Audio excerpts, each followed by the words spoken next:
Well, Shalom Aleichem Rabbi. We are now in the week of Behaaloscha.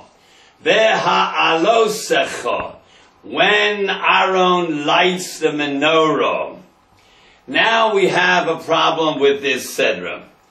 I will tell you a mistake in Rashi. Rashi made no mistakes. The Ta'us Sofrim, a printer's error in Rashi. And as soon as you hear this, you understand they left out a word in the Rashi, because without that word, the second Rashi doesn't make any sense. We are now at the Seder Behaaloscha. Now, it means when they finished the last week's Parshas Behaaloscha, all the Nesiim gave their carbon. It was exactly the same. 6 Pesukim for every Nasi, 12 times 6 is 72 Pesukim. That's read over and over and over and over and over and over. 12 times the exact same animals, the same carbon, and everyone was 100% different than the other, even though they were 100% the same. If a rich man gives $1 and a poor man gives $1 for tzedakah, you know it's totally different. One is giving his bread, the other one's giving nothing. So it all depends on your kavanah. Since the Nesiim brought the nothing for the manufacturing of the Mishkan, so they at the end of the Mishkan they brought some stones to put in the breastplate of the Kohen. Now they wanted to be the first one in the dedication of the Mishkan. Chanukah Zamizbeach. So Aaron felt bad in the beginning of this week's Parsha because the Nesiim did a big thing at the end of the first day of Nisan, dedicating the Mishkan. They brought all these karbanos. Every Nasi brought these tremendous amount of animals, 12 times. Same thing, and Aaron felt bad. He has nothing to do. So Hashem told Moshe to tell Aaron, don't be afraid, don't worry about it. They brought this carbon once in the history of the world, 2448, maybe it was the year 2449, second year, and was still 2448 because it was the first day of Nisan. They left the year before on the 15th of Nisan, so it's 11 and a half months they were around Har Sinai, and they wanted to dedicate the Mishkan on the first day of Nisan. So the first day of Nisan they brought a carbon, Yehuda, Nachsha ben Amidalah, then came Issachar, and then Zevulun. Every day another person. So for 12 days they brought the carbon. Therefore there's a beautiful minhag that Hasidim have, that on the first day of Nisan until the 13th, for 12 days, they read at the end of the chakras without calling anybody up, from the Sefer Torah, without a bracha, the karbanos of those days, the Nesiim, they read these karbanos till the 12th day of Nisan, and they don't say Tachnan for that until, well, we know what says Tachnan for the whole month of Nisan, but they 12 days, and then 13th day is Erev Pesach, and the 14th day until midday is Erev Pesach. Then starts Pesach. That's when you shech the korban Pesach, and you roast the korban Pesach, and you have to have it finished roasted by 6 hours later, from midday to sunset, and from sunset to midnight, the next 6 hours you have to have finished eating it, telling the Seder, the Morah, the Matzah, everything by midnight. So Pesach is a 12-hour Yom Tov, not even one day. And then we call it Chag HaMatzos, as you say in the Aleph Yovam, Chag HaMatzos Hazeh for 7 days. And we do it 8 days, 8 Chag HaMatzos. Alright, so now Aaron felt bad that the Kohanim didn't do anything in the building and the dedicating of the Mishkan. So Hashem said to Aaron, don't worry about it, you'll light the menorah every single day forever. And that's how the Sedra starts. Now I'll show you the mistake in a Rashi. First Rashi. Yedav Hashem Moshe Lemor. Daber Aaron, speak to your brother Aaron. V'marti lo Behaaloscha, when you bring up the lights. Es haneros el mul pnei ha'ma'oros. You face the middle of the menorah, the middle shaft. That's mul, opposite the middle shaft. Mul pnei ha'ma'oros. Yo'iru, ye should light up. Shivas haneros, the 7 lights. That means 3 of them from the right face to the center, 3 from the left face the center, and the center one faces straight ahead to the Kodesh Kodashim. That is if the menorah is set up this way.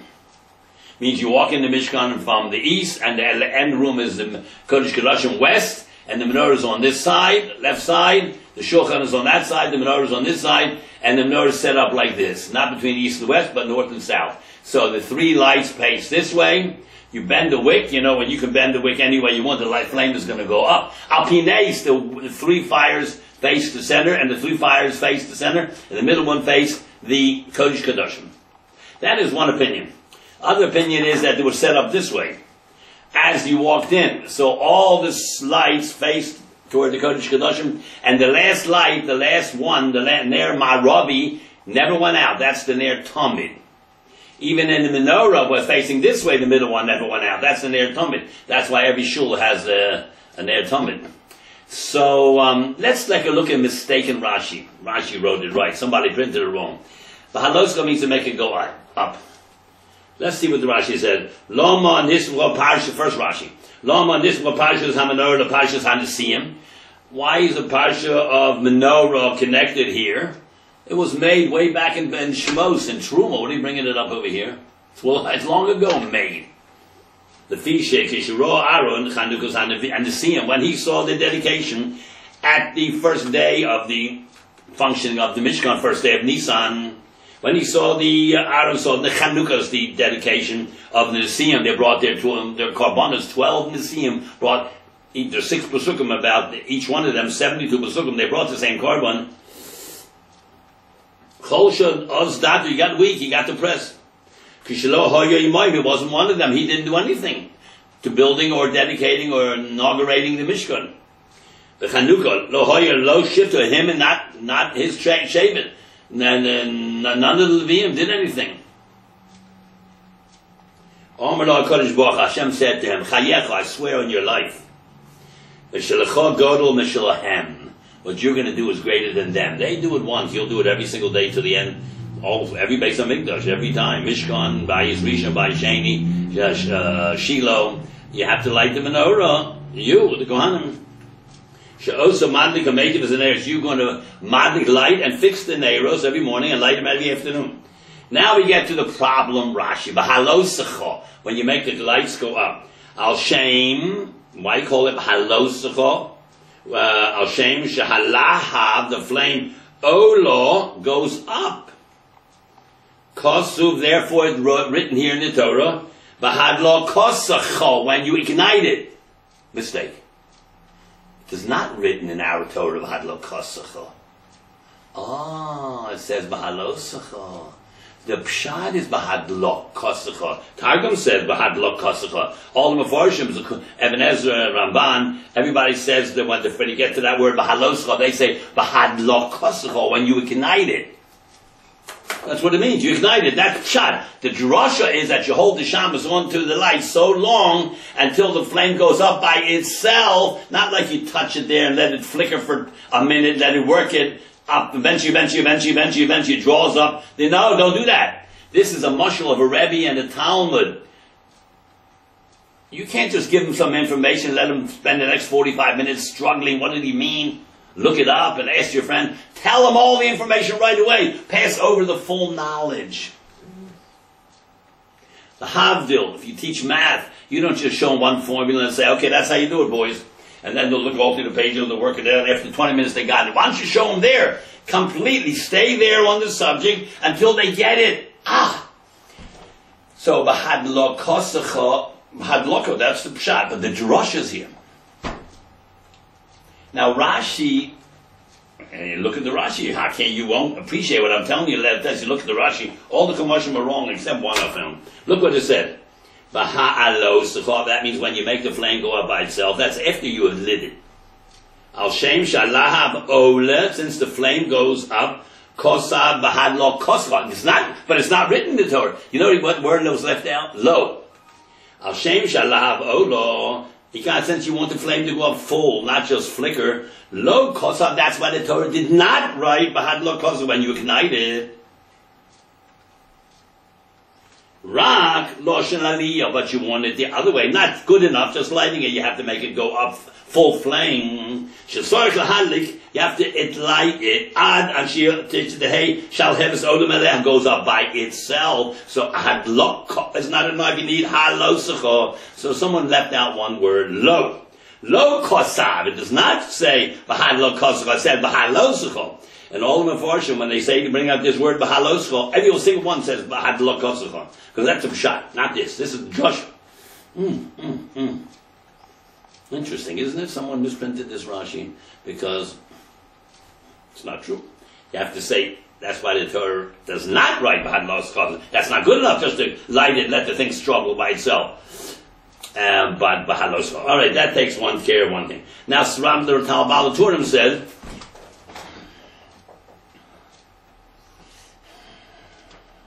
Turim says, when you read this parsha, you're thinking about Hanukkah. How many lights do you light on Hanukkah if you add up the 1 with the 2, with the 3, with the 4, with the 5, with the 6, with the 7, with the 8? 36. This is the 36th parsha in the Torah. Isn't that interesting? Interesting, isn't it? Also, light means explanation. There is 63 Masechtas. 36 have Gemara, light. The rest are just Mishnayos. Interesting, huh? 36, 3 and 6 is 9. 9 is the same. Mispakatan is emes. 1, 4, 4. The Torah is 100% true. Emes is true. The Torah Sheba'al Peh, Torah Shebiksav, 1,000% true. There's no book ever written in the history of mankind, no medical book or science book, that has always been from day one until today 100% true. The Gemara is 100% true. The machlokas is the dispute between two people finding out the truth. The person that opposed his friend knew what the friend's answer was. He just have to be the Baal Palukta. He has to bring it down open, bring it out. The idea that every one of us would have if Abaye and Rabbi wouldn't fight, or Rav and Shmuel, or Shammai B'Hillel. They both knew the other side's answer. They had to bring it into forward to see. We already figured out every possibility that you might think about this discussion. That's why it's the epitome of truth, because it was not made up by a human being. It's Torah min hashamayim. That's one thought I wanted to give you.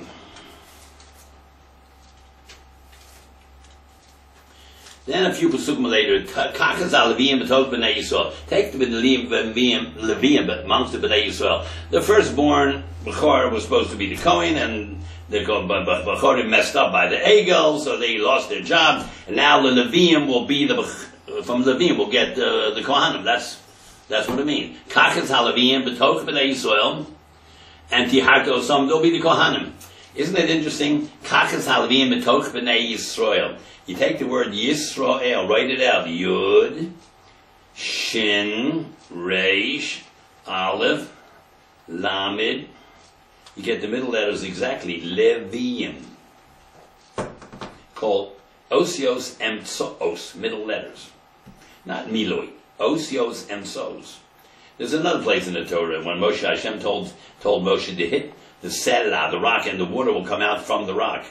The middle letters of Selah is Mayim.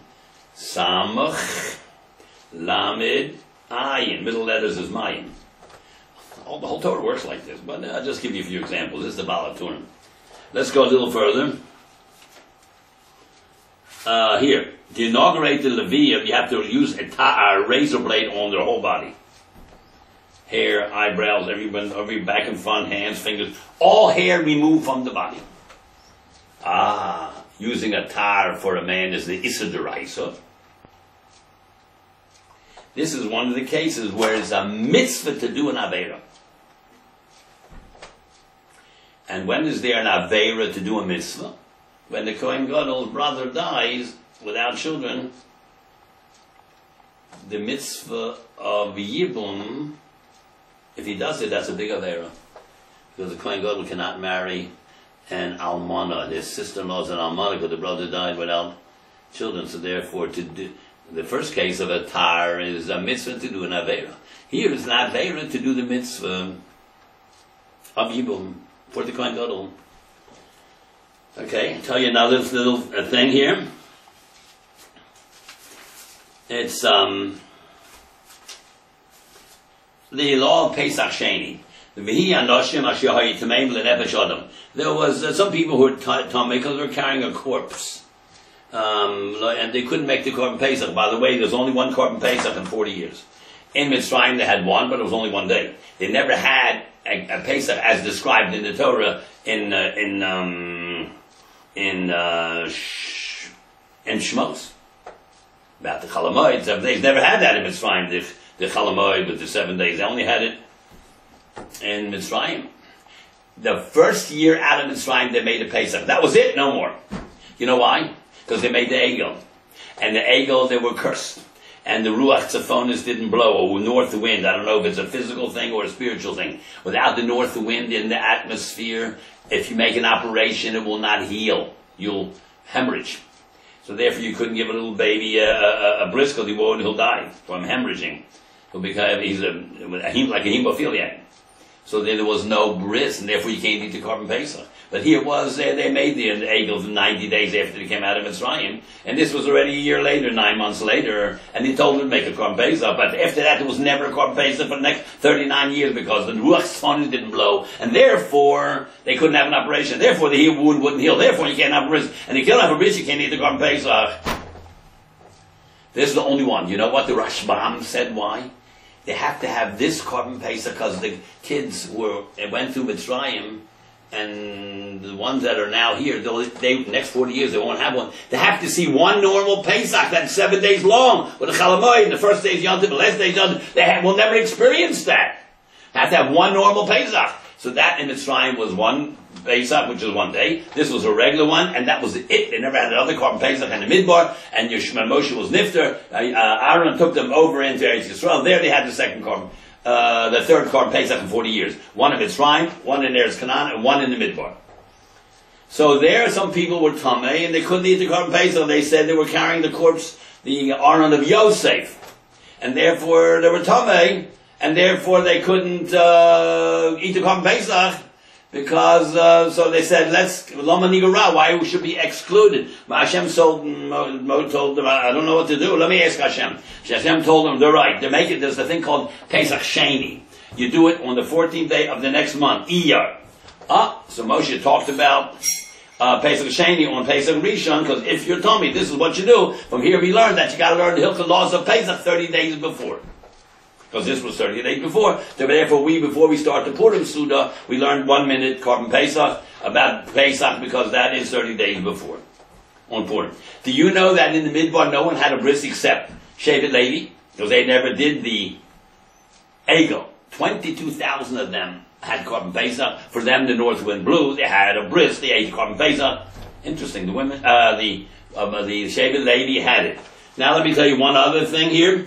In the middle of the Sedra here, at Shishi, you have two sentences, and they start with an upside-down nun, and it ends with an upside-down nun. In those two sentences, there's 85 letters and 19 words. So from this we learned there's 7 chumashim, Bereshis, Shmos, Vayikra, Bamidbar, up to here. These two sentences. Then the end of Bamidbar, that's 3 chumashim in Bamidbar, which means you have 2 extra. And Devarim, so you have 7. Why is that? Because it says that the Jews did something bad, and then they put in these two sentences, something else bad. They didn't want to mix the two, one next to the other. It's too much complaints against Klal Yisrael, so they didn't want to do that. So they separated by this little piece that really should be 50 places, stops earlier, beginning of Bamidbar. And what were these two Pesukim? By he and so Aaron, when the Aaron was traveling, the Yomer Moshe said to Hashem, Kum Hashem, stop, wait for us. Hashem, Yifuso Yebecho, and your enemies will disperse, because you look around and you see what someone's after you will destroy them. Yenusa Mesanecho Mipanecho, your enemies are the Goyim. Oy Yebecho, you can remember that, Goyim. Misanecho, it sounds like Yisrael. The Jew haters who hate you. Jews who didn't want to come out of Mitzrayim, for instance. There were some people like that. Dosan Navirim hated Moshe. There are Jews that are born Jews that don't like the fact they're born Jews. They have what you call Zelpshas. They hate themselves that they're born Jewish. It's a curse for them. There's always been these people. He says, get rid of them, for your enemies will disperse, and those who pursue you all the time, you can get rid of them too. So these two Pesukim, and then the next pasuk, Benucha Yomar, when Moshe wanted to rest, he said, Yomar Shuba Hashem, stop Hashem, wait, rest. Return or stop on Rivavos Alfei Yisrael. Rivavos, twice, Ravava, 10, twice is 20,000, and 2. 22,000, which means the Shekhinah will only rest on 20 if there's 22,000 Jews learning Torah, keeping the mitzvahs. Now we learned in Pirkei Avos that the Shekhinah rests even if you have 3 people. That's what do you call it? A bezuman, or even 2 people, even 1 person. Answer is that it will definitely rest, if you're learning Torah, having a meaning of davening. But what if you're not learning Torah, you're not davening? Then you need 22,000 people for the Shekhinah to be there. So these 2 Pesukim are something about moving and traveling. That belongs 50 stops earlier in the same beginning of Midbar. Why do you have it here? To separate 2 bad things. The one bad thing is, V'yisu Mahar Hashem, after 11.5 months, they ran away. It says they're like a child who runs out of school. They went quickly from Har Hashem, Derech Shloshes Yomim, a trip of 3 days. God, Hashem wanted to bring them to Eretz Canaan quickly. 3 days and nights they traveled. They said, no, too much effort. They didn't like that. Hashem wanted to do them a favor. They didn't see the benefit to it. They ran away from a trip of 3 days, but they did it in 1 day. Derech Shloshes Yomim v'Aron Bris Hashem, and the Aron that had Moshe's broken luchos was up in front of them, preparing the way, because it had a flamethrower in it. They used to shoot into the caves and people who were waiting to ambush them, and to prepare menucha for them. And that cloud of Hashem was over them day and night when they traveled away from the Machane. So what was so bad with this? What was so bad here? It says they ran away quickly from Har Sinai after 11.5 months. How do you know? Mehar, Maher, quick. They didn't say anything, but they were glad to get out of there. They had too much Torah after 11.5 months. Too much. And it's never called Har Hashem. It's all called Har Elokim, Har Sinai.